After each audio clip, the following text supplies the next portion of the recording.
Hello, loves. It's your girl, Lisa Dannielle, and you're watching Zoom After Dark. This week, Minister David and Tracy Pugh come to talk to us about love and marriage. It was an amazing conversation, and I cannot wait for you to hear the nuggets that they dropped. Without further ado, Minister David and Tracy Pugh. Hello, hello, hello. It is your girl, Lisa Dannielle, and you are watching Lisa Dannielle After Dark. Today, we have Minister David and Tracy Pugh, and we are here to discuss love and marriage. They have been married for 33 years in July. 33 years in July, and just absolutely have some good wisdom. They're going to tell us the truth, and whether we like it or not. And so we're super excited about the conversation. Won't you welcome with me Minister David and Tracy Pugh? Thank you guys so much for coming. Thank you for having us. I truly appreciate you. I truly appreciate it. Well, listen, we had a little virtual hand clap. I don't know if you saw it, but everybody did a virtual hand clap. So listen, I'm super excited about tonight. Deb literally said the words clap, clap, clap. I'm super excited about tonight. One reason is because we are in a season. Number one, we're all believers in Christ. We believe that God, I believe, ordains marriage for purpose in your life. And so that's why it is so important to have the right person. And we are at a station, we are stuck at a station, even in the body of Christ, where only 50% of the marriages are thriving. Listen, that is not very good for those of us that are supposed to be an example in the world. And so what I want to do is talk about marriage. I want you to give me everything raw, real, relevant, spare nothing. And then let us know, is it safer to stay on the outside? Are you happy you did it? All that good stuff, For those of us that might be wondering, just in case somebody's asking. Okay. Hypothetically. Help us. Okay. So I'm going to ask you a few things, a few background things first. First, why don't you introduce yourself? David, you can introduce you both, or you can introduce yourself individually, whichever you prefer. So my name is Tracy. Lisa is my sister, and I've been married for 33 years. I have my maiden name less than I've had my married name. Wow. Yeah. That's crazy. Wow, that's crazy. Yeah. Yeah. We have 2 kids, a son and a daughter, that's pretty much it for me. I'm David, happily married for almost 33 years here in the next couple of weeks. 4th of July. 4th of July, never forget. Never forget. I feel like you did that on purpose, but anyway, go ahead. The secret to the madness, baby. So, military, Marine Corps brought me out to California at 18.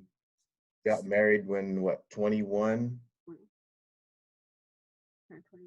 21 going on 22. 22, yeah. Oh, yeah. Yeah. I was 19. My wife was 18 going on 19? 19 going on 20. 19 going on 20. I know we were both kids. We were right. both very young. Babies, right? Babies. Yeah. So y'all have literally grown up together. Yeah. Like my wife said, son, he's 29. He'll be 29 in August. Daughter is 26. Okay. A recent college graduate. Very proud of that. So we've had some great examples to look up to throughout these 33 years, no doubt. That played a pivotal part in our marriage and the success of our marriage. You rob from here and there and see if it works for you. And a lot of those things obviously have worked. I still love my wife today, obviously. We're still here. We've been through some things and made it through some things, and we'll go through some more things. We're gonna go through some more things. Yeah. But the main constant in that, and I know it sounds cliche as all get out, but the main point, the main reason is God, period. Yeah, absolutely. Well, listen, you touched on something and I want to talk about it because I think that that is one, the amount of humility necessary to admit something like that, which is I have had great examples and I've taken from those examples. I've seen those examples and I've applied those things to my life. And that is, you know, a great testament to my success because of the examples that I've seen. I'm going to ask you how those examples have played a part in your marriage, as far as like what you saw and then how you were able to apply them, and were you able to apply everything that you were given from another couple? Well, I think you take little bits from every couple. The first example that I have is going to be my parents. My parents were married my whole life. We weren't blended family. It was just the three of us. But my parents were married till my mother passed away, and my parents never argued in front of me. My parents always respected each other. My parents always showed each other that they valued each other's opinion, and they always showed each other that they loved each other. And so it just made me want to make sure that I have that in my relationship. Mm-hmm. They've always had good communication, so it's something that, you know, I try to make sure that we it's still on. But we don't always disagree on. And we always agree on everything. We do disagree, but it's not like, oh, like we gotta make each other see our point. It's okay for us to disagree and still live under the same household. Wow, David. Those same examples I had for 2 years were her parents. Because when I was younger, my parents had divorced. Okay. When I was a teenager, they were separated for years, but they didn't really get a divorce till I was a teenager. Okay. But until the day my father passed, they were friends. Mm-hmm. There was no bashing one another, no ill words spoken to me about either one of them. Wow. And what made it so great also was that my other mother, which some people would call a stepmother, Mm-hmm. my other mother and my mother were friends, or are friends. Wow. Wow. So when I come home, nobody's tripping. It's all family. Right. Right. So I had those great examples to pull from, you know, and not even, I'll go a generation above that. My grandparents. Yeah. Okay. My aunts and uncles come from long marriages. My brothers, two older brothers, one just celebrated 35 years and another one celebrates 31 years this year. Wow. So, you know, when you're surrounded by successful marriages, you do that. If you're not too full of yourself, you take pieces here and there and you see if they work. And if they do work, you stick with it. Absolutely. And we got to praise the Lord from someone. They were like, wow, praise the Lord. And I want to go into that. I want to dive into that a little bit because you said, you know, you were surrounded by great marriages. Do you think that being surrounded by great marriages gives you more incentive to work it out, to make sure that you're staying and that you see that example around you, so you know that it can work, right? So if you're in the situation, does that give you more incentive to communicate more, to work it out? Oh, no question, no question. Because all of those marriages we've mentioned, we've never seen them argue one day. Right. Now, I called up about 6 different marriages here. Mm-hmm. That's rare. Yeah. Now, we watch some of our friends just have knockdown drag outs. Right. And we learn from that too. So we'll talk about that. So how do you because I want to know about this, because let me tell you. Number one, if you have been in dysfunctional relationships, sometimes, right, exactly. Sometimes if you're in a dysfunctional relationship, when you fight more than you agree, you start to think that kind of combat, right, is normal. Mm-hmm. Is that something that, because someone said, just because you never saw them disagree doesn't mean that they didn't disagree. No. But you're saying because it was not modeled for you, you had more incentive to work it out. So my question is, do you, one person told me ministry is more caught than taught. right? You're in ministry, you're doing whatever you have to do, but the majority of the stuff you take and you apply to yourself is because you caught it from someone else and you've applied that.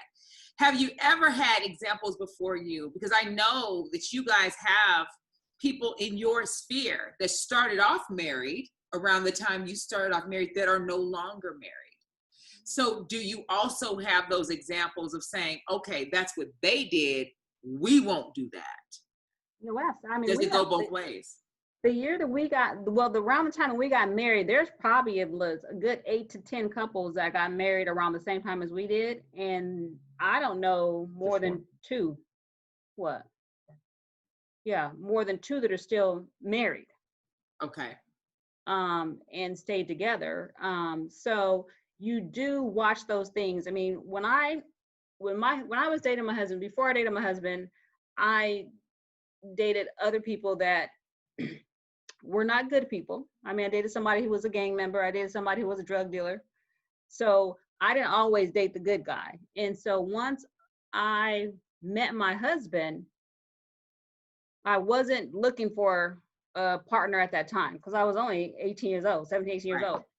I actually was still in high school when I met him. Right. And so when I met him, I wasn't really looking for a relationship. And then once it became more than what I knew was going to be, I literally just asked God, I just said, hey, if this is the man that you sent for me, let me know, because I don't want to be in another relationship that is not going to be what you want it to be. Mm-mm. And at 17, 18 years old, this is something I'm asking God to say, if this is a man for me, let me know. That's wisdom right there, because I don't know that I would have known that. I didn't know to ask that question at 30. But amen. So to do that, and then, you know, you think about it, because now when people get married, it's like they have this list of 100 things that they want their person to have when they come into the relationship. Well, we were so young, we didn't have nothing. He didn't have no apartment, he didn't have no car, he barely had a job, but Wait a minute. He was in the military. No, wait a minute. He barely had a job because he got in trouble there too many times too. Right. It wasn't something that, for me, that I had this list of all these material qualities that I wanted, but I knew that I wanted a man that God had for me. Mm-hmm. And when we were dating, my husband wasn't someone that went to church with me regularly. I remember, yeah, right. So it was funny because I remember I used to always leave and go to church, and he was like, oh, I'll be back. I'm going to sit there and watch the game. I said, okay, if you die today, and God's going to be like, oh, yeah, I'm watching the game. You got to go to hell. I mean, that's just on you. Did she really say that to you, David? She did. Hey, wait a minute. The Cowboys was playing. I had to watch. Can't fault you. So, but I knew that by praying and the things I wanted him to be, that those things will come to fruition. I mean, that's how much faith I had in God. It's like, he's not going to give me somebody that he didn't want me to be with, who is not going to be able to take care of me, who's not going to be able to provide for me, who's not going to love me for me. So I think that's one of the things that I think some people have to realize, is you can't go on with a list of 100 things. Sometimes the person can be right there in front of you, and it may not be what you think it's supposed to be, but it could be the one. Right. Someone said, oh my gosh, I only remember seeing David at church. David wasn't always in church, y'all. There was a period of time he didn't get along with church. No, it was funny because he didn't go to church. Then when he got in church, he went to church, and he was like, went way beyond me. And I was like, dude, where you going? You know, he got in there, he became a deacon. Then a couple of, maybe 4 or 5 years ago, he told me he's called to the ministry. I was like, well, I don't know if I signed up for all this, but it's like, I probably did. And I didn't realize that's what I wanted, 33 years ago. Okay, so take me there, because let me tell you, I want to stop there, because I think a lot of times, and I think this is an opportunity we really have to help some people. Mm-hmm. A lot of times we listen to what everyone says you need to have on day one. And one thing that God really convicted me about is that a promise is a promise. Mm-hmm. And sometimes your promise may not look like a promise the day you get it, right? But God is able to do exceedingly abundantly. And I know that one of the things that I have friends that are struggling with is they love and appreciate their spouses, but their spouses are not necessarily modeling a Christ-like, I'm living for Christ right now. Good people, but just not in church. Give them some guidance. And David, I think I wanted to come from you because you were the one that God brought to you, and then God really brought you to him, right? Because it sounds like Tracy was the one in church, but once you got in there, you kind of did a fast track and just kept going, right? Give them some encouragement if their spouses may not be serving in church, their significant others may not be serving in church right now, how they can pray for and encourage them in a way that will pull them closer to God and not push them away from it. Well, you touched on it when you said that the other spouse might be living a Christ-like existence. If your spouse, your significant other, is not there, then you just keep being that example, because that's what she was. Okay. Now, I was in my period of time where I was the prodigal son, and it took my wife to bring me out of that, from that.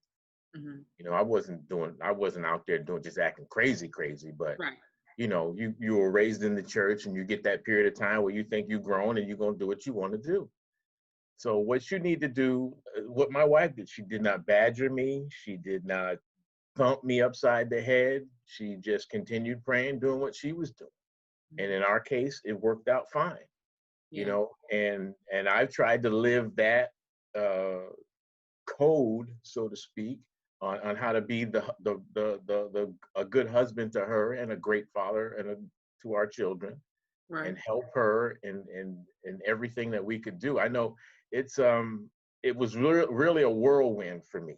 It just woof. Yeah. I was out of the church to the back of the church, and now I'm in the front of the church, and I'm like, whoa. But I still had to be the man God wanted me to be, as well as the husband she needed me to be and expected me to be.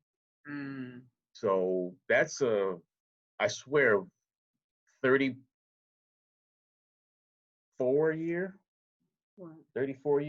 since I got back into the church. It was right about the time we were dating. I had my foot in the door a little bit. Yeah. I was straddling the fence was what I was doing. Right. But for any man or woman, it's not an easy road. It's just not. There's no way I can sugarcoat that for you. Right. You have to be obedient and humble to what God is speaking to you. Right. You can turn your back on it and rebel and just watch Rome burn. Right. Or you can be obedient, succumb to it, and humble yourself and just let him take care of you as you do everything you can to take care of your family. It's not easy. It's not. Right.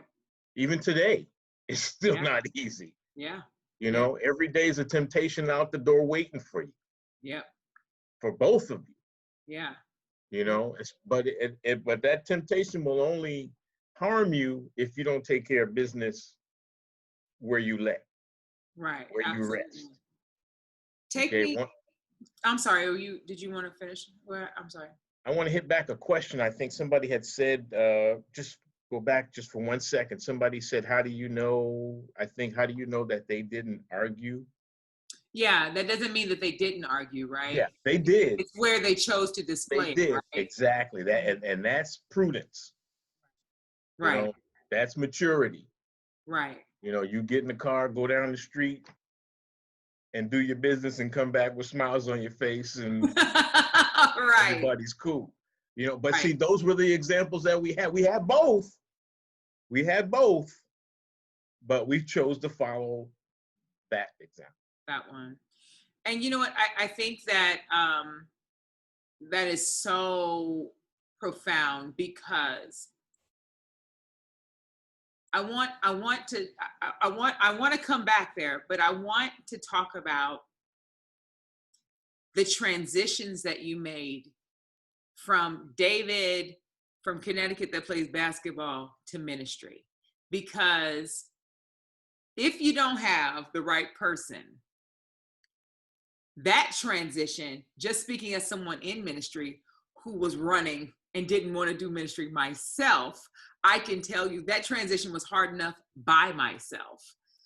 Take me through that transition with another person, because that person knows you a specific way. And now you're changing, and you're changing.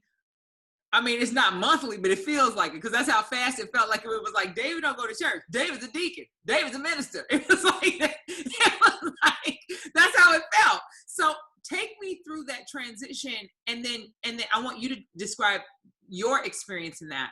And then Tracy, I want you to describe your experience in that, the different stages of what marriage looked like when God kind of interrupts, because that's what happened. It went, the first stage was obvious immaturity. Okay. Selfishness.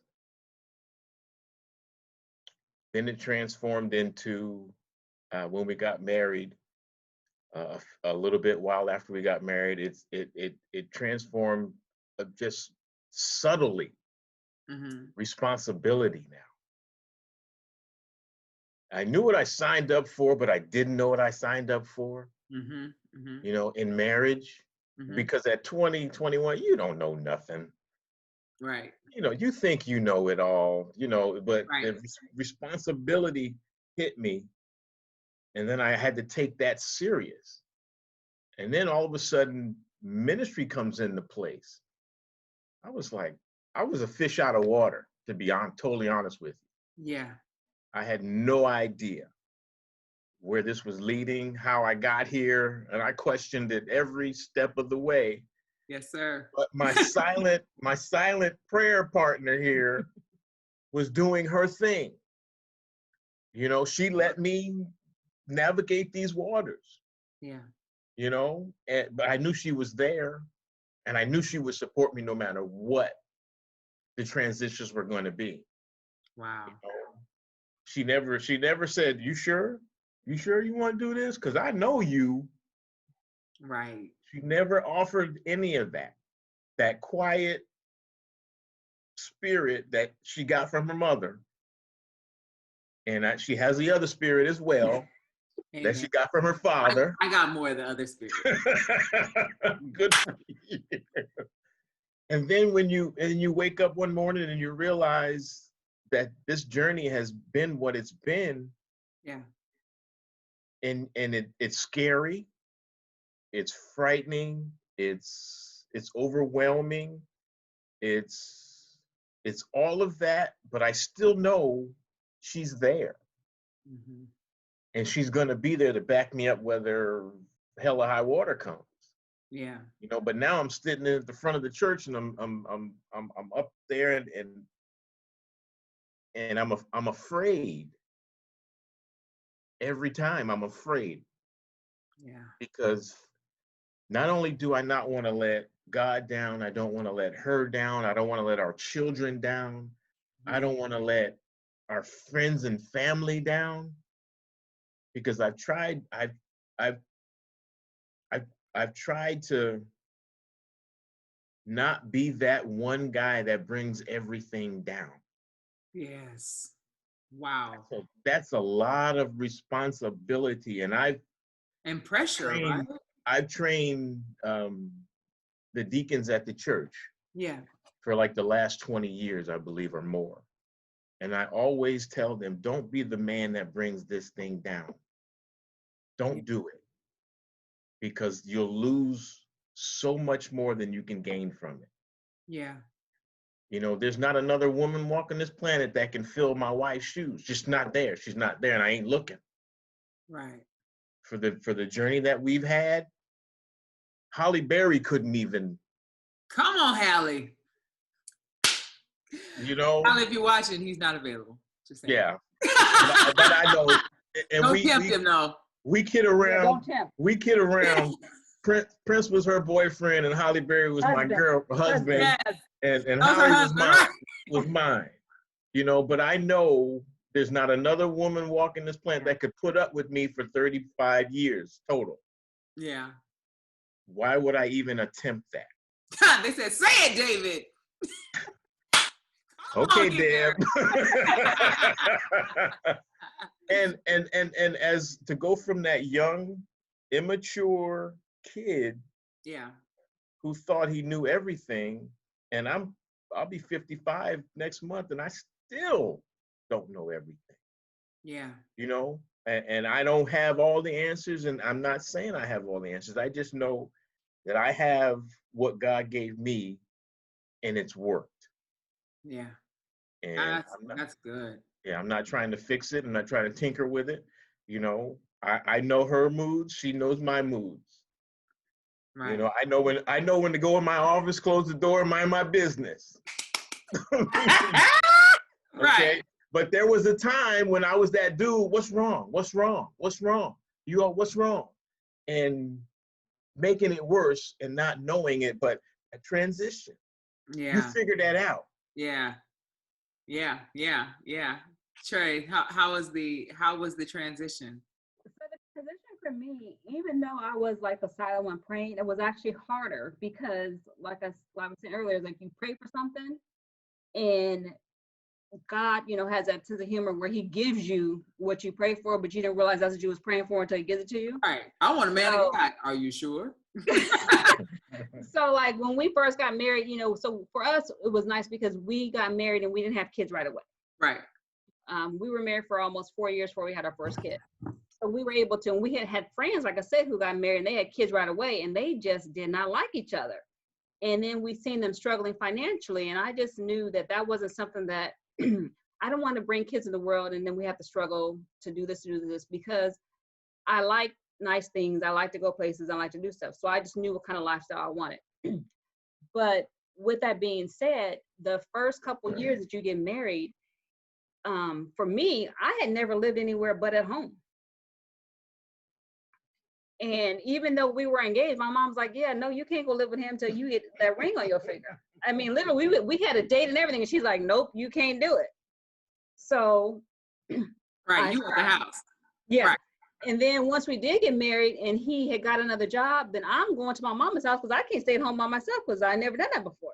So there's things that you don't realize that that comfort zone that you have. And so once he started to go to church, I was excited and I was ecstatic because it's like, okay, I asked God to give me a man of God and that's what He gave me. And he became a leader very, very early. And at first it was okay. Then for me, I had struggled with a lot of things emotionally because sometimes I felt like I got put to the back burner. So when he first became a deacon and we were at the church, we had just had our first child. And being in ministry, and some of the other people on the line know, is that when you're in ministry, sometimes your attention goes to other things and other people are calling you to do things. So I had to learn, I had to learn how to let him set boundaries. Yeah. Like, yeah, you can go over here and you can help them, but when you come back, this is ours. That has to stop and this is ours. Yeah. And then even though we have been married, you still have that temptation of people thinking that because it's an authority position that they can have a relationship with your spouse. And so you have to quickly let them know, no, that's not going down here. Right. Do something about that before I do something. Whoa, wait a minute now. If there's somebody out there that was trying to do that, I didn't know. Because I took care of it. Okay, well, we'll talk about that in a minute. We'll talk about it in a minute. Listen. God would suppress stuff from me that I find out years later that I'm right in the middle of the storm and it's going on and people are telling me this is you didn't see. I had no clue of a lot of that stuff. Yeah. But she took care of it. That's what she was supposed to do. Yeah. yeah. Listen, that portion of the life. So it took me, because then I had to become a different person because I had never had to experience that before. You have to share when your spouse is in ministry, you have to share your spouse. And for years I didn't have to share. So then when I had to share, I was like, well, I don't know if I want to share. Yeah. Because you're used to, call me spoiled, bougie, whatever you want to call me. That's just what I am. I mean, we're related. That's what I want. hard time wondering if that's what it is because it's so familiar to me. So that was hard. And then once we yeah. got to the relation, you know, our relationship when he became a deacon and he was doing things and I became comfortable with that, we were okay. And then it was probably years later, but maybe not like till 2015, 16. He had been going back and forth to visit his parents for their birthdays because they were getting older and we couldn't go as a family anymore. Right. And one time he was at his dad's house and he called me. He said, I have to tell you something. And I was like, what? He goes, well, I don't want to tell you over the phone. And I was like, okay, well, like, you know, what's going on here? Because You like, can't do that to me. Yeah. And I'm like, well, why you don't call me and tell me something, but then you can't tell me over the phone. It's like, what's going on? So then your mind, you know, enemy will come to your mind like, okay, what did I do? Okay, is he like, is we getting ready to, you know, are we going through divorce? I mean, because what's going on? Right. Now he's traveling back and forth. He's finished.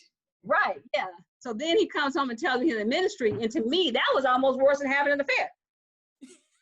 Because but it kind of feels like having an affair. Right, that's what I'm saying. Because God takes them away. They do. And so then once he got called and he accepted it, then like he was always studying. And then I felt bad because I'm like, well, how can I get mad? Because he's spending time with God. And I'm like, but what about me? I said, look it. So we have some friends who are in the ministry and they're a married couple. And I finally went to talk to her and she says, you know what? You just have to let him know that he needs to spend some time with you. And, you know, he needs to study, but he also has a wife. So we just had to have a conversation. I'm like, look, you can go and study, but you got to remember, I still want to go places. I still want to do things. I'm sorry. When you first accept the call, there is such a surge and appetite for the word of God. You can lose all track of time. You're just in there. I think the blessing about me being called when I was that I didn't have anybody else to consider. So that I would just be enveloped in it. Just, I didn't even know. I want to ask you the question Deb asked. She said, Tracy, what do you attribute such maturity? Because some of the things that you are saying are exemplifying maturity at such a young age. Mind you, you were early 20s thinking like this. I think I know that it has to do with my relationship that I have with God. Because like I said, you know, I went to church very, very young. I accepted God at an early age. And I knew what I wanted. So, you know, when you grow up and you like, you know, I want the husband, the 2 kids, this, I knew specifically what I wanted. And I've always been one of those people that write things down. And then I go back and look at it. I'm like, oh, wow, that happened and that happened and that happened, that happened. So I always knew what I wanted in life. And I always knew, like when I see it, like people say, I knew that this place where I am right now, I know I would be here right now.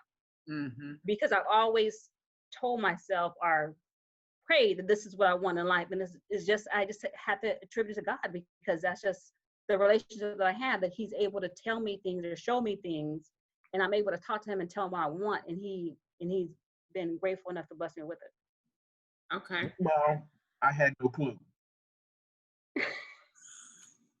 You had no clue. So listen, can we talk about, Deb said, well, let me pick up my pen and paper again.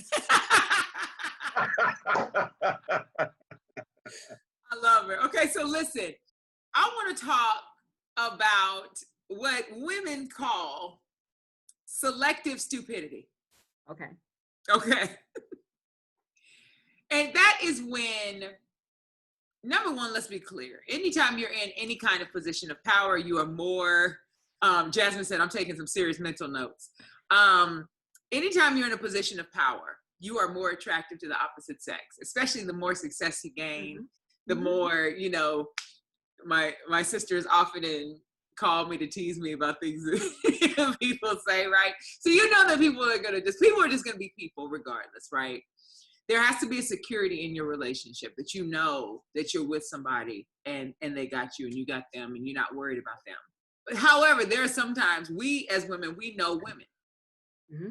And I know that when she walks up to you, man, Mr. David, you just preached the word so good. I was just so blessed by everything you said. And I was just so blessed by your ministry. We know that she's auditioning. Okay? We've been with you for 37 years. You ain't said nothing that interesting yet. Okay? She's all up in your face and it ain't Jesus.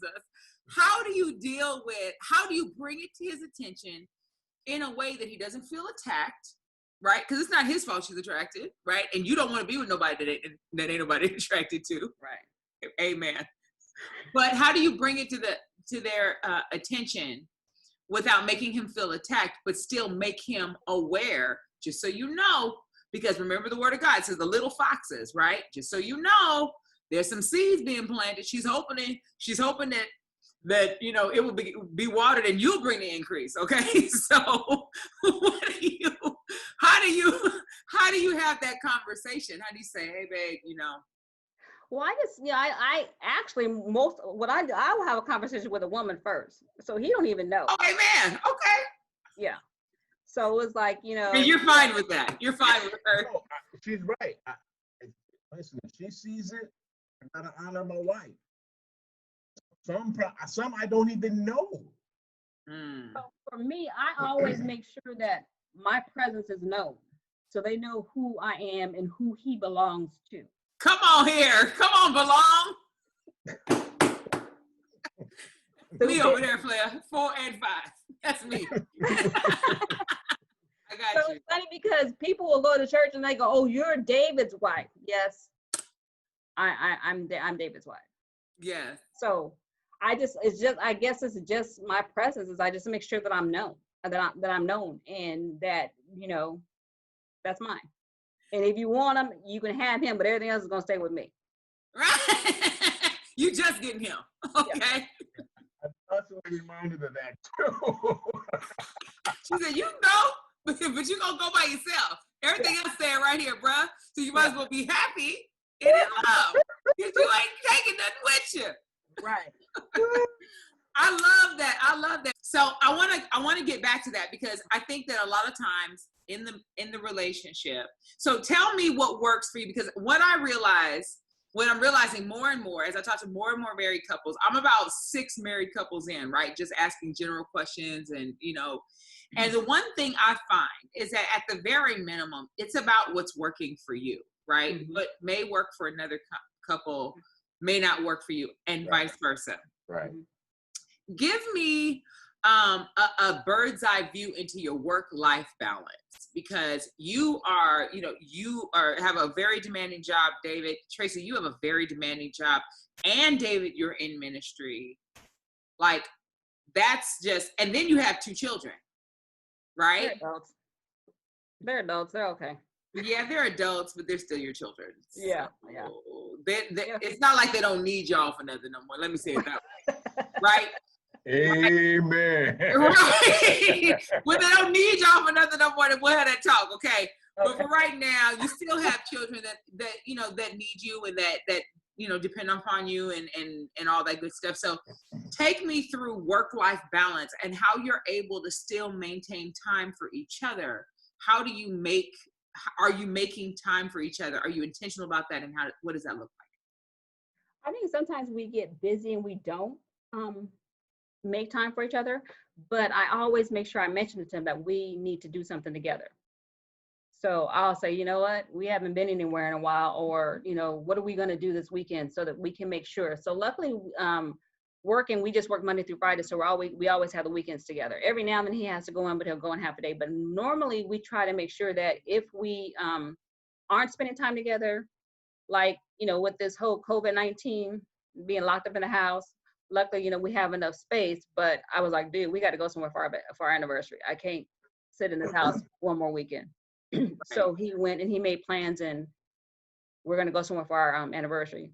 But usually, like, even if we can't get out, like what last night, he sat and he was watching what he wanted to watch on TV, and I just sat on the couch right there next to him.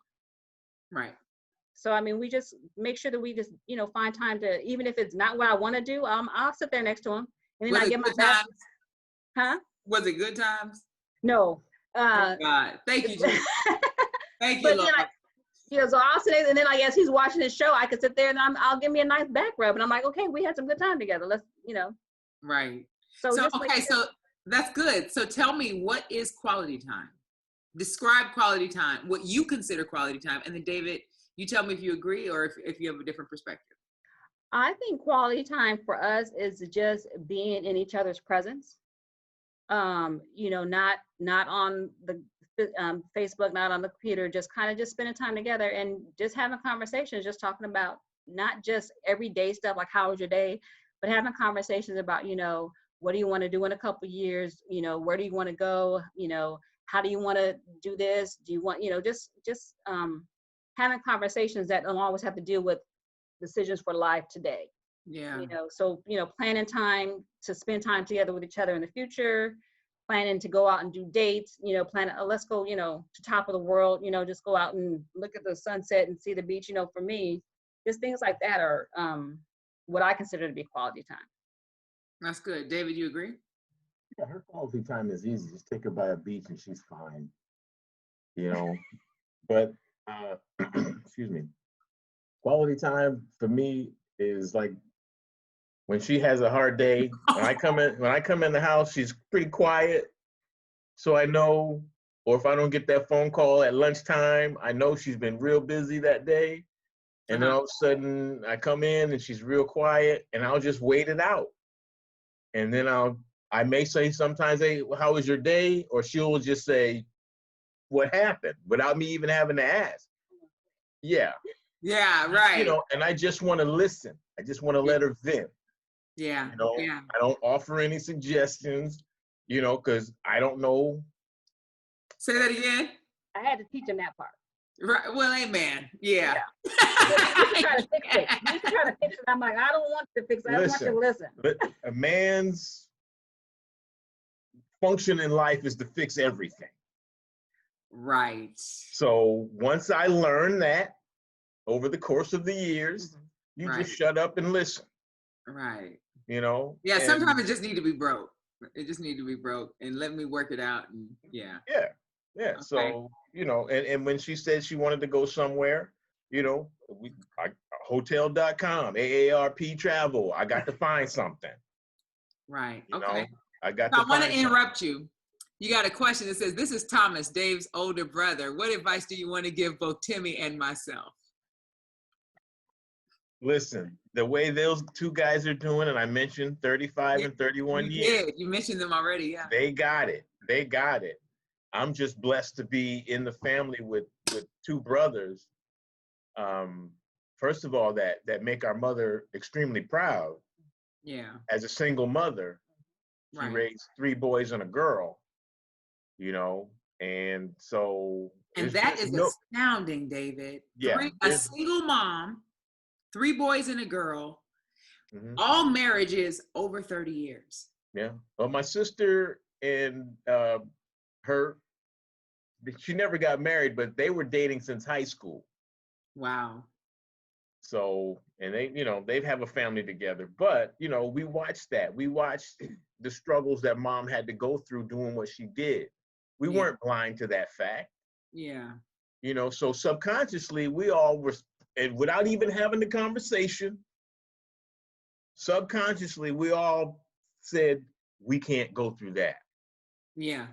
You know, I got one, my brother who's on here, Mary, you know, those two, man, awesome. If he wasn't my brother, I'd want him to be my brother. And if she wasn't my sister-in-law, I'd want her to be my sister-in-law because, and my other brother, my 2 brothers are twins. Yeah.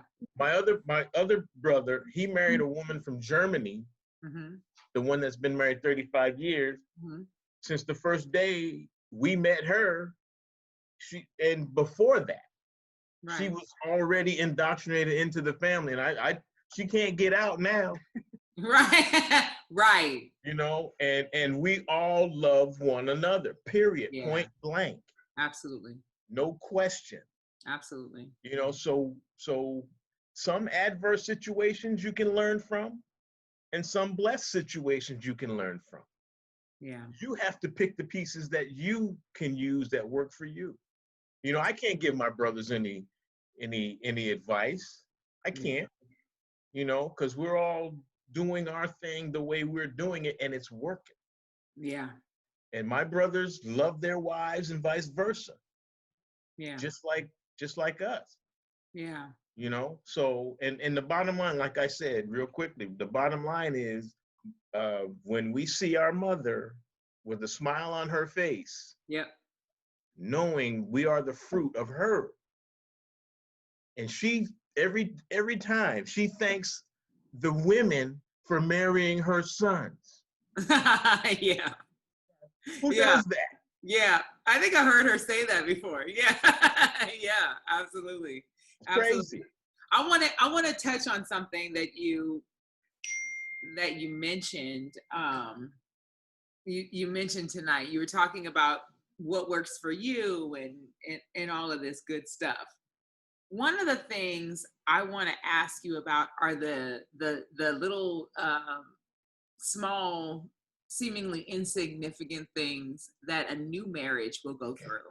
And don't get me wrong, and just for everybody who's on that's single, because I'm gonna ask them what should they look for in a spouse, and what are the things that you value in a spouse and all that. I'm gonna ask them that, but I want to talk about the little minute things that may seem small, but just end up being ginormous.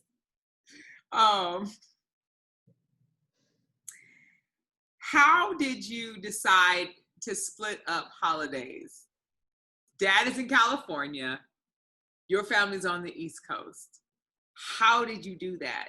Did you switch? Did you do every other? Do you every other year? Like, how did you come up with that, given the fact that you started this relationship? Like, you started out in California, but you knew my family is always going to be on the East Coast. Her family is here.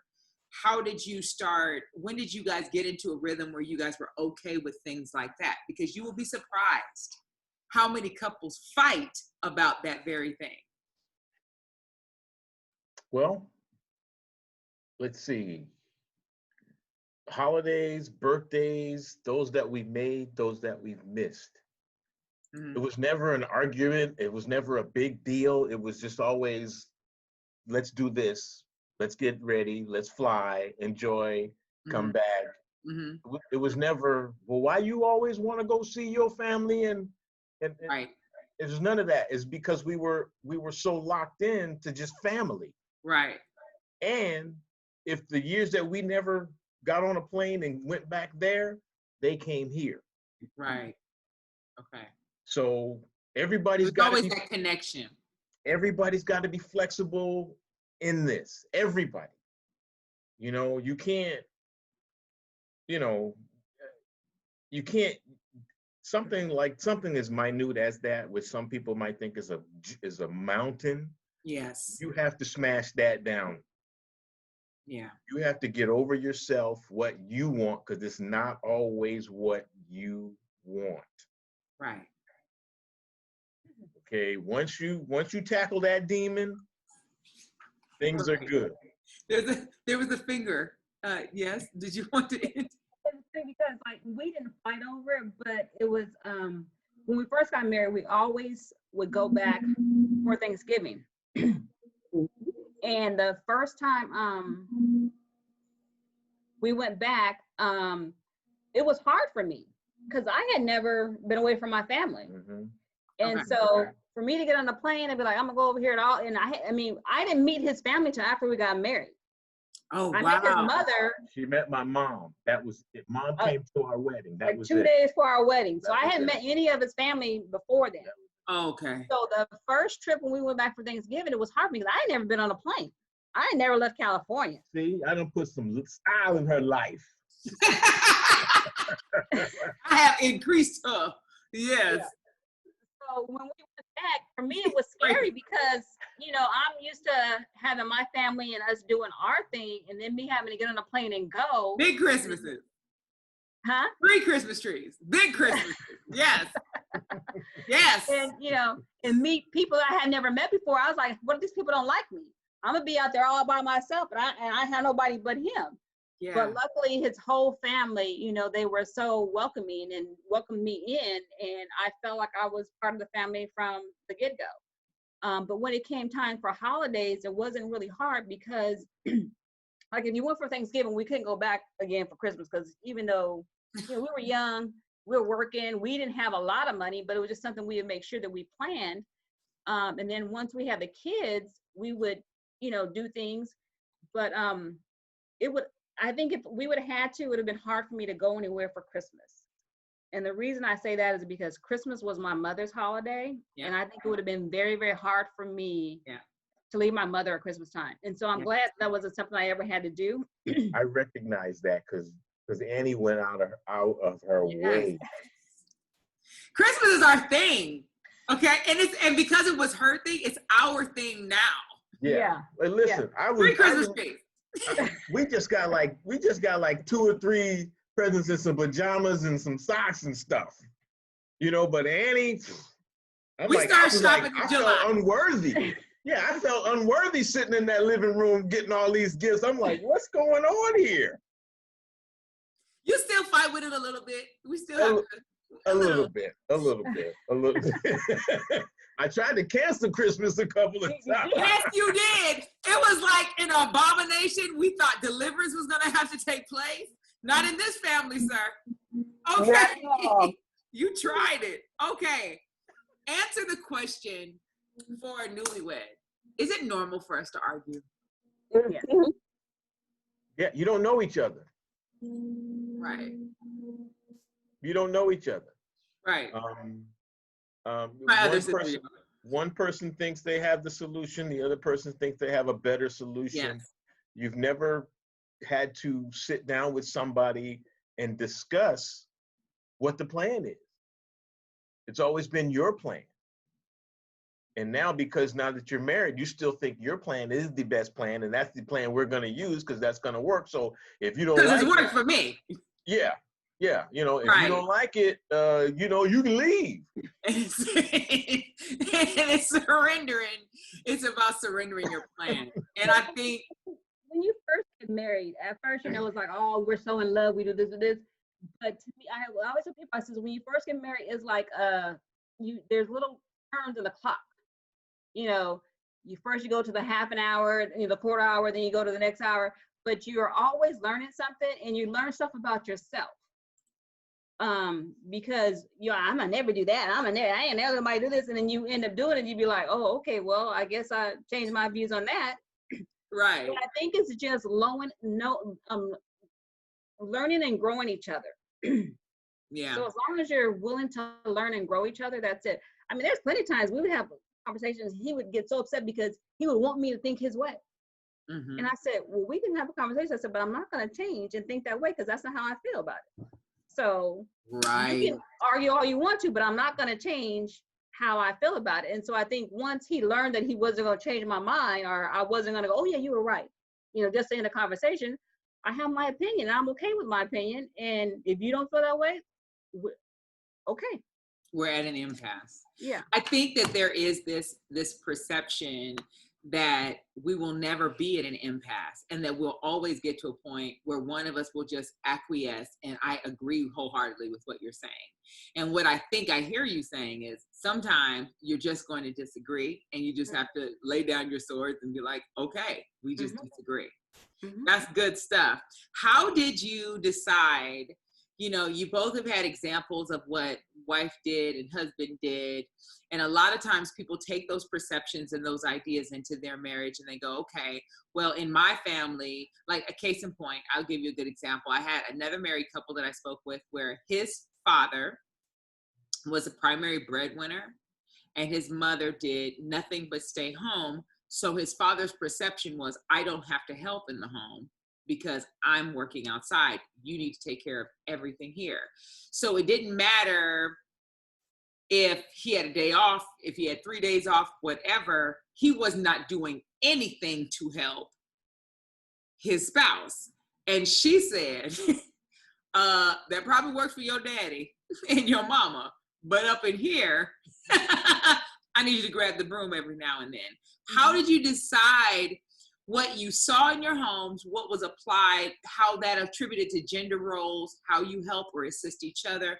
What were your views on that coming in, and how have they changed after being married for so long? I don't think Daddy ever cooked anything for us. So I know that Mom did everything, but I was paying for Father's Day, the end. Right. But I just learned to ask for help. Like when I needed it, it's like, okay, you know what? Because when we first got married, he had a day off during the week, and it would rotate. So it was like, well, you off today. Can you like put those clothes in the laundry and maybe, you know, take something else when I come home, I can do it. So I would just start asking him to help me do stuff.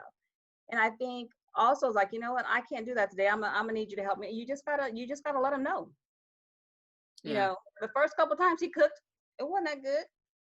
Amen. But you know. But it's bomb diggity now. I gotta wait. Look, I gotta wait 30 years to enjoy the food. No. I'm kidding. But see that all comes but from, know your gifts. If you can't cook, just go on and stay outside. No. That all comes from our mother. Yeah. After she had to work 2 or 3 jobs, she wasn't coming home and doing all that. Right. So she taught us early how to wash, how to clean, how to do dishes, how to do everything. Yeah. Just in case now you get out there and you ain't got no spouse. Right. You know, and you know, and if we come home, if she don't feel like cooking, I'm in there. Right. You know, if the dishes need to be done, I'm in there. You know, you know, I'm not that dude. I'm not that dude. She said your mother deserves an Oscar. That's what Deb said. Your mother deserves an Oscar. Laura said bomb diggity. and Chris said mom still wouldn't let daddy cook. Hey man, you right about it. You right about it. You right about it. He done went into 2020 to ask for stainless steel what is it, skillets for Father's Day. Yeah. Yeah, maybe the grill is their ministry. That's what Jasmine said. Maybe the grill is their ministry. Hey man, grill everything if that's all you can do. So listen. Go ahead. I understand. She works just as hard as I do. You know, she's my wife. She's not my mate. I need you to write that on a shirt, and I will sell it, and I'll give you half of the proceeds. Okay. So, tell me about the boundaries that you set up in your marriage. What kind of boundaries have you set up? It can be with interactions with the opposite sex. It can be with who you talk to about your marriage. It can be any kind of boundary that you said, listen, when it comes to this marriage, this is us, and we don't let any outside forces, anything. What kind of boundaries have you set up? I don't think we've ever really said to each other, this is our boundaries. Okay. I think out of mutual respect for each other, we know what our boundaries are. And as you mature in a relationship, you know who you can talk to and who you can't talk to. And you know who you should be talking to and who you shouldn't be talking to. So I think I've never had to say, oh, don't you go over there and talk to this person about me, or don't say nothing about me. I've never had to do that. But I think just out of mutual respect for each other, I never said it. And then, like I said, when I used to go and talk to my mother and get advice from my mother, you know, you want your mom to be on your side. Mm-hmm. But if I was wrong, my mom would be like, yeah, no, you was wrong. So you need to go back and you need to, you know, apologize or fix that. So so growing up with that, I learned that, you know what, the person I talk to, if they're not going to give me the truth, then I don't need to be talking to that person. Right. So my circle's always been small. I never had a big circle of friends. So I've always had a very, very small circle of friends. And it takes me a while to open up to people, even when they are, you know, in my circle. Yeah. So I don't always open up to everyone. But we've never had to say boundaries like, I don't expect you to go and talk. Because sometimes you do have to talk to other people about things outside of your marriage to be able to help you keep your marriage together. Yeah. So I just know who I can talk to and what I can talk to people about. So I think once you get that good core of, you know, friends or family, then you know, like I said, I don't talk to everybody about everything goes on in my life, about my kids, about my husband, so it's just, that's just who I am. So I've never had to set up boundaries because I respect him enough to know that I'm not going to go out there and tell everybody that everything that's going on in our household. Right. With me, yeah, we never had that conversation, you know, she never had to tell me how to behave. I knew what came with the position. Okay, I never had a conversation with my parents. Talk about, wait a minute, wait. You're not gonna just say that and keep going. Hold on. Now, look, I gotta put my glasses on. Wait, you said, I knew what came with the position. Can you talk about I need you to talk about that. I need you to talk about what came with the position. I knew what came with the position. How Well, profound. even and I go back and watch our video because we recorded our wedding. Yeah. I just got the video back 2-3 weeks ago. I transferred it from VHS to DVD. the DVD, and I watched, and I remembered those vows. I remember what I said, and I remember there was I was doing everything in my power not to break that. Okay, but I understood. We stood up there, and Reverend Holland said, "She always ain't gonna look cute.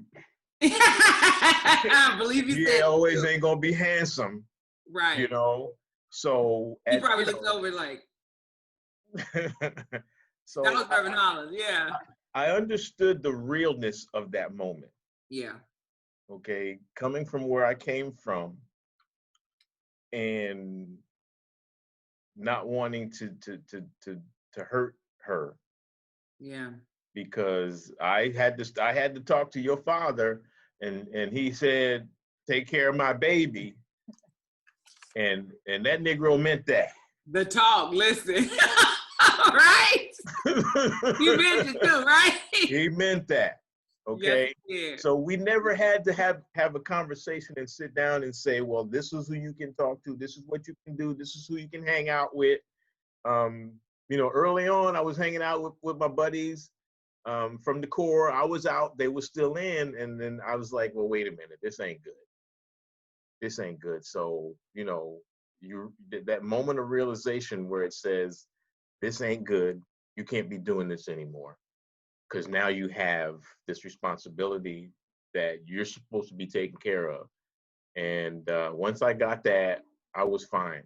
The parents never talked to my mom, my other mother, and my dad about what was going on in our marriage.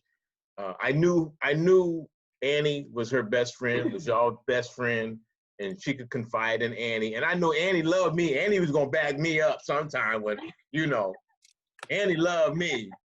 When Annie called me son, that's all I needed to hear. That's right. I'm good. I'm good, because I know how she felt about me. Right. You know. Chris said you were his favorite. Yeah, I wanted to protect. What'd you say? I said Chris said that you were Daddy's favorite, so you better take care of her. I said that's up for debate. We all think that we're Daddy's favorite, but go ahead. So yeah, I understood, her and her mom are close and you guys are all close. So I wasn't gonna be the guy to drive the wedge in between all that. That's not what I was here for. My job was to fall in line with everybody else and fit in where I get in, you know what I mean? And blend in with the family and not be a jerk, just blend right in and keep it going. But yeah, we've never had to have that conversation. David, let me ask Tracy. Tracy, give me some core attributes of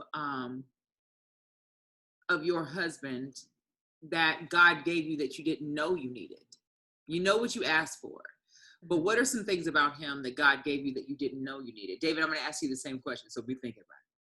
So I think his sense of humor is something that I needed, because he can be. But why are you shaking your head? Oh no, I was looking at the door. No, Who's I was shaking their shaking head? my head because my brother, yes, he's goofy. Yes. Yeah. So I think that because goofy. it is a good way, because sometimes, I think because I can be quiet and I can be very reserved. So sometimes it allows me to because we're very silly too. So it was something I don't think I ever asked for to be silly. And just even though, you ask for somebody to protect you and to love you, I didn't know that I would get somebody that would protect me and love me the way that he does. So, because you can be in a relationship and you feel comfortable, but I know that without a shadow of a doubt that this man would lay down his life for me, that he would do anything for me or my children. And I just feel safe and secure in knowing that. And sometimes I may take that for granted because it's just part of who he is and it's not what I asked for. Yeah. Huh? You just and know. it's just there. And so it's like, I have to be like, you know what? I can't take that for granted, because there's some women out there who can't even, can't even trust. They can't even let their husband out their sight. They can't even, depend on their spouse. So, and the other thing that he gave is, he is a saver, and he likes to put things away for the future. So, before, you just like, for now, it's like, I want to do this, I want to do this. And he'd be like, yeah, no, we're gonna have to put that away. So we're gonna do that later. And I'd be like, okay, that makes sense. Yes, we know. Because when we first got married, it was funny because he used to work nights, and I'm a closet shopaholic. I'm gonna say it. I'm a closet shopaholic. So he would be working nights, and so then he would go to work, and I'd have clothes in the car. So I'd go downstairs and take them out of the car and leave the bags in the trunk. And he goes, "Where those bags come from?" I'm like, "Oh, they was there from last week." And he goes, "I washed your car last week and took the bags out." And I'd be like, "Oh." Because he washes your car. Right. Right. But it's just things like, I mean, those are things I don't think I asked for. Just the security in the relationship, and just feeling, like I said, protected and loved unconditionally. I really do. Yeah. What about you, David? Things about your spouse that you didn't know you needed, but that God revealed that she had for you? One of the things was balance. Mm. I needed somebody to balance me. Wow.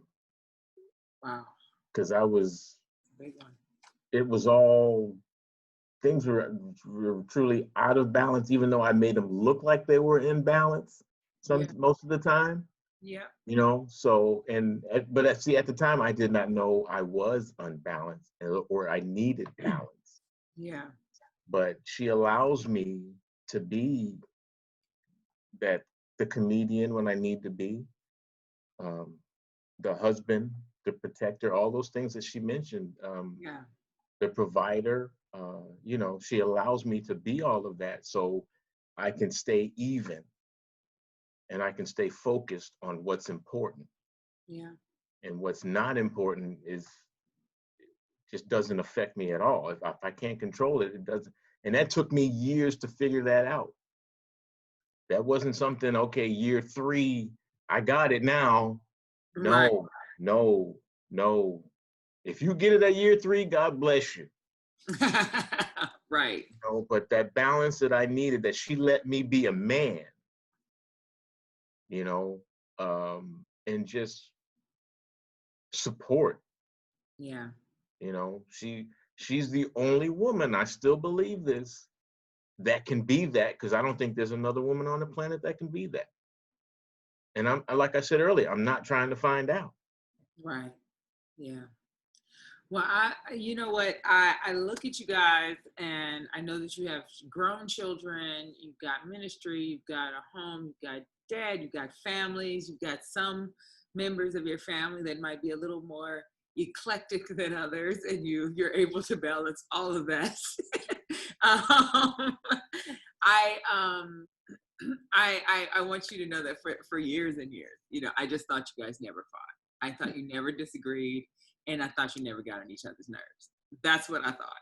I legit thought that. I was like, I don't know what happened. So now I'm gonna ask you the truth. Do y'all get on each other's nerves sometimes? Mm-hmm. Of course. Yes. Of course. But it's not often. It's not often. Yeah. But when we do, we recognize it. The kids always say, "Dad needs a nap." Yeah. Like, he needs to go take a nap. We're like, yeah, he needs to go take a nap. Well, Or we're like, oh, well, we're gonna leave you alone because you're annoying us. So we just kind of all leave him. Yeah. I'm sleepy. I'm evil. It's never to the point where we yell, shout, scream, kick, cuss. We don't do any of that. Yeah. It's most of the time it's just, you don't even know it. Yeah. But it's there. Yeah. It never flares up. I think in our whole 35 years, I think 2 or 3 occasions where it really got to that level. But that was years and years and years and years ago. Yeah. So, but everybody's gonna have disagreements. She might want something, or I might say something, and she's like her father. You know, if whatever you say, he gonna say something, and it's gonna be the right thing. She's the only one that got that. Oh. Nobody else got that but Tracy. You know, but it's cool. You know, you identify it, you figure it out, Yeah. and you keep it moving. Yeah. Instead of escalating it into something that, Yeah. you know, a few days later you're gonna be like, wow, damn, I'm sorry for that. Yeah. I don't ever want to have to say I'm sorry for something trivial and meaningless. Yeah. Absolutely. Absolutely. Wow. Well, listen, I want to be clear, and I want to say thank you guys so much for your time to talk about marriage and family and children. I want to open up real quick. I'm going to end in about 15 minutes. I want to open it up real quick. If you guys have any questions, feel free to start putting them in the chat now if you have any questions. So well, let me say this. Yeah. This. Find out what works for you. Okay. That's Find good. out what works for you. Yeah. Because just like a snowflake, every marriage is different. Right. Okay? Whatever works for you and your spouse, stick with it, stay with it, build it up, encourage it, support it, and don't let any outside influences come into your marriage. Yeah. That's why you have a perfect marriage. Well, that's a look. Right. Like, Say that again. Huh? Say that one more time. Your mic was a little low. You know, sometimes people will look at you and say, oh, you guys look like you have a perfect marriage. I go, oh, that's just a look. Right. You know, we struggle just like everybody else. It's just our struggles are different struggles. And it just depends on what you allow to fester.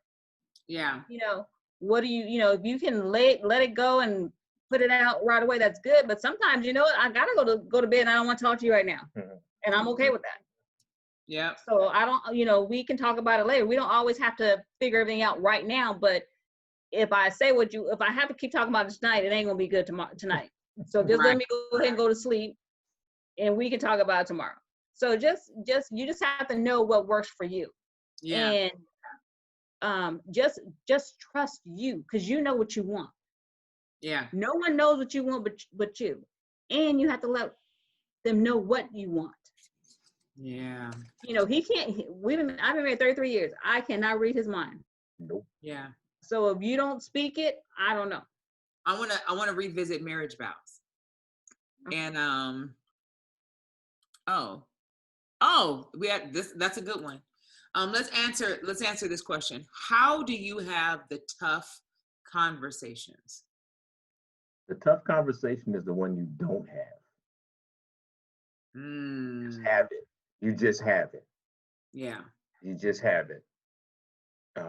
Because if you don't have it, that's impending doom is on the way. Yeah. You have to have it. You have to have it. Like she was just saying, fester. The longer it festers, that poison grows, that poison kills, that poison infects, and you might wait a day or two, but have it. When calmer heads prevail, you're not as amped up as you were at the moment. Sometimes it's good to walk away from it and revisit it. Okay, because if not, you might say something that is irreversible. Yeah. You can't take everything personal because you're having a conversation. So that person has the right to state their opinion, just like you have a right to state your opinion. So having a conversation is to let them be aware of what it is that's bothering you, you know, or what type of concerns you have. So if you don't have those conversations, how is he ever going to know, or how are you going to know what type of concerns that you have? So you have to talk about something, and maybe you bring it up slowly. You bring pieces of it instead of giving, you know, the whole pool. You know, I'm gonna give you a little pond right here. Yeah. And next week, you know, we'll go to the deep end, and we'll go to the deep end. So you just can bring your conversations gradually to get down to the end of it, but not just, you know, but you always have to be open, because not everyone's going to agree with you. Not everyone's going to have the same opinion as you, but I just know that he's not going to say anything that's going to hurt me or harm me. You know, so I have to listen from that perspective, because I just know that it's just, I don't want to do that to him either. I don't want to say something that's going to hurt him or harm him, but I want him to understand. And sometimes, he has a really big passion about things sometimes. And I'd be like, okay, it ain't that serious. But for him, it's that serious. It is, so then right. I have to say, okay, well, you know what? That's something like he's really, really passionate about. So now I got to change my point of view and see it from his side. Absolutely. Because that way I can understand why he's so passionate about it, or why he wants to do what he wants to do. So it's just you have to have those conversations. And absolutely. Yeah. Yeah. And your brother said, amen, you have the conversations in love. And that is the key. That is the key. You guys both kind of touched on it a little bit. But I want to do like a scale of 1 to 10 before I revisit your vows really quick. And I'm going to say a couple of things. And the first thing I'm going to say is, how important is it to be intentional about the care of how you speak to your spouse? I say 10. 10. I mean, if it's someone you love, you watch what you say. Yeah. Because you're the protector of that love. As the man, you are the protector of that love. And if you kill that love, you're not going to get it back. It's not going to be the same. Yeah, your respect changes, right? Respect changes. Because I know for me, respect is a huge thing for me, right? It's just, yeah, that's amazing. Okay, so what about freedom? Scale of 1 to 10, freedom in your marriage. I'd say about a 6. About a 6? Mm-hmm. Same, David? 6? What do you mean by freedom? Like, well, I'll just talk about what I know. If Tracy decides that she's gonna go shopping on Saturday, she gets in the car and she leaves and she goes shopping on Saturday.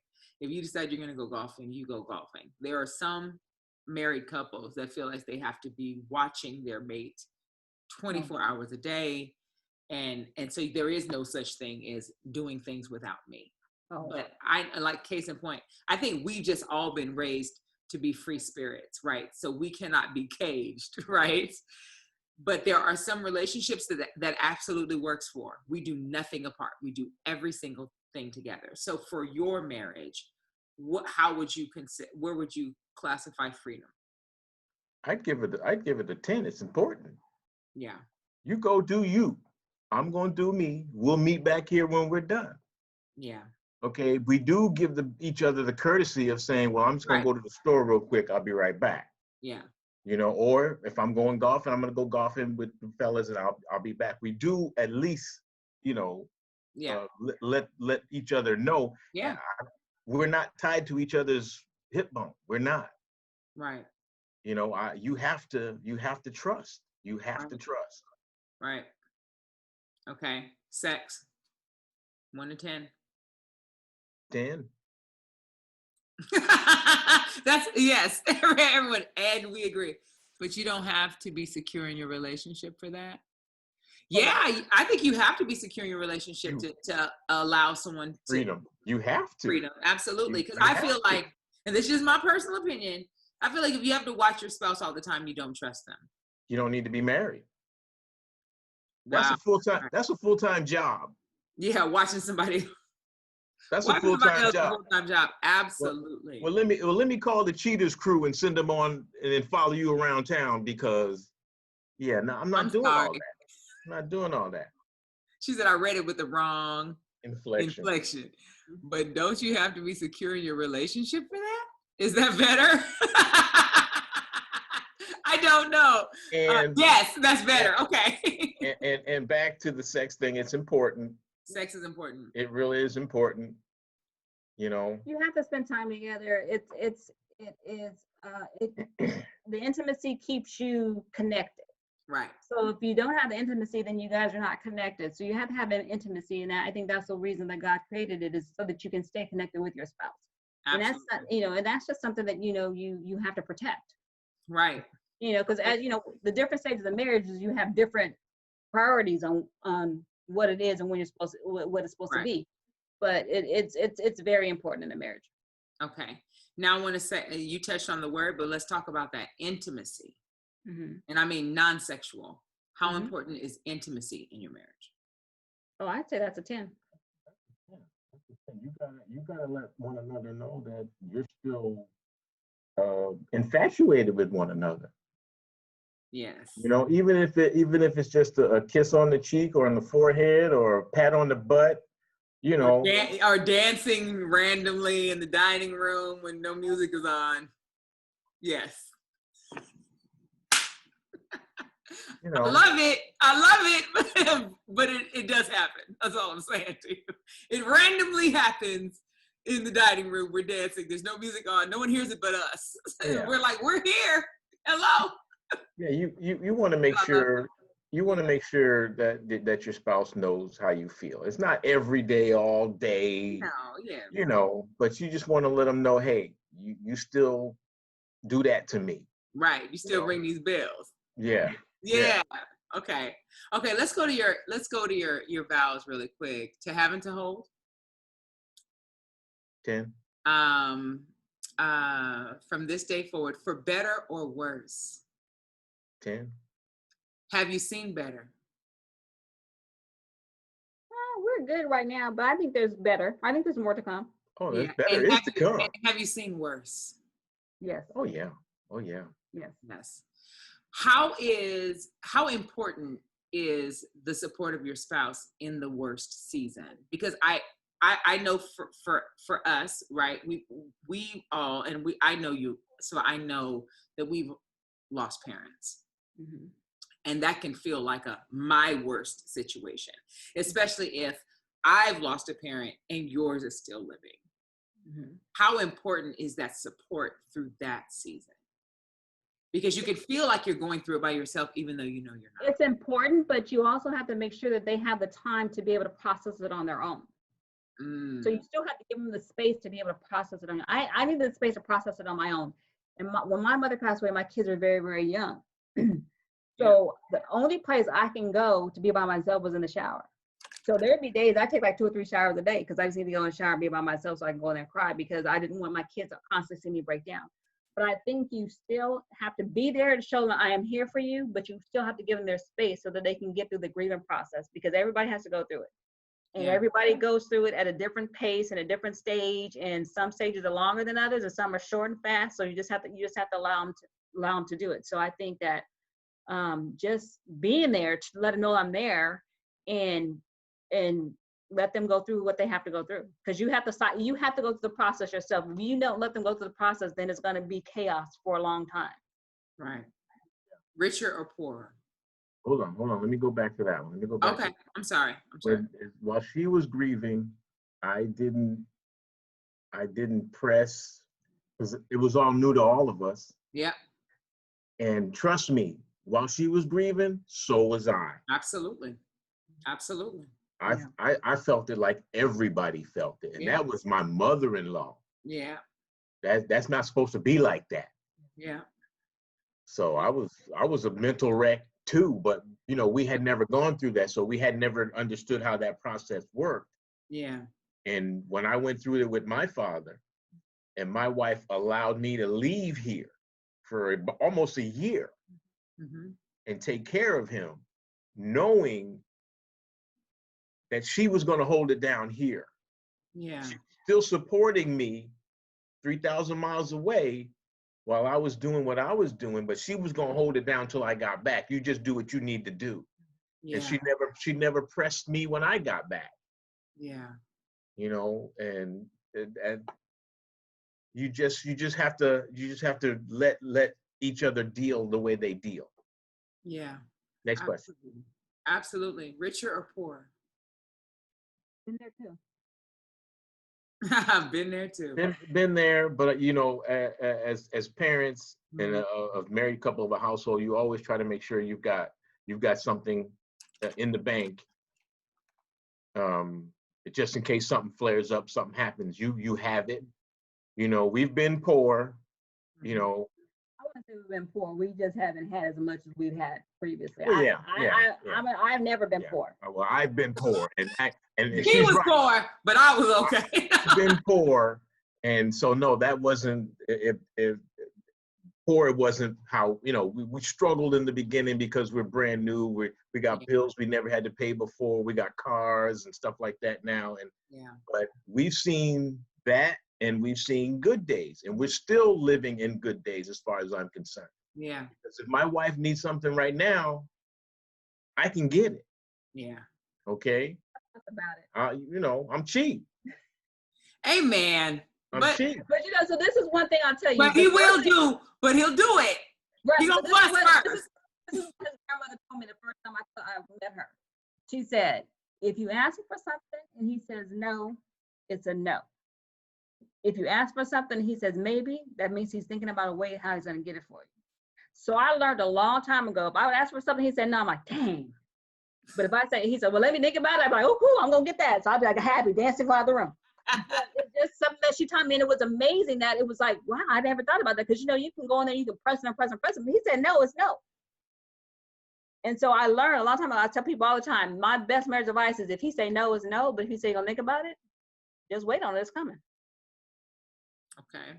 Your brother, you know, when we were talking about losing someone, your brother said something that I thought was so good, and we have to acknowledge it. I want to acknowledge it. And he said, knowing that God is your healer when you go through hurt and pain and loss, and going through that with someone, volunteering, showing up in that moment is so important. And so when he said that, I really personally thought about that, the value of having someone that shows up for you, you know, because anybody can show up for you when it's good, right? But when it's, you know, rubber meets the road, that's showing up. It's such makes such an impact. So I wanted to make sure that I said that. Next thing, sickness and in health.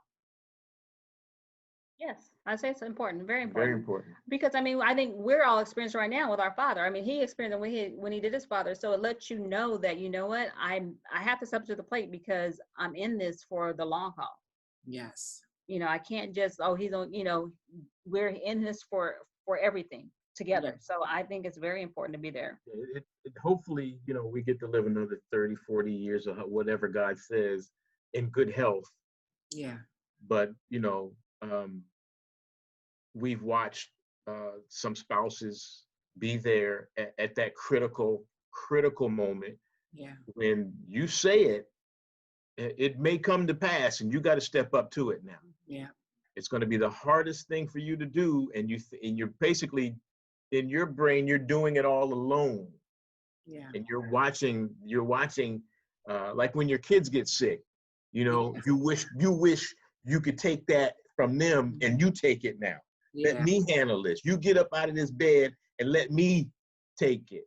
Yes. You know, and that's till one of us takes our last breath. Yeah. You know, that you don't run now. Absolutely. Absolutely. I'm a higher nurse. I'll be all right. I mean, as long as you know. To love and to cherish. Ooh. 100%, 10, all the way. Love, cherish. Till death. Like no other. Yeah. Till death do us part. Till death do us part. So when he asked me to marry him, the first thing he told me is, don't say yes yet. He goes, because I'm only doing this once. You said that at 21?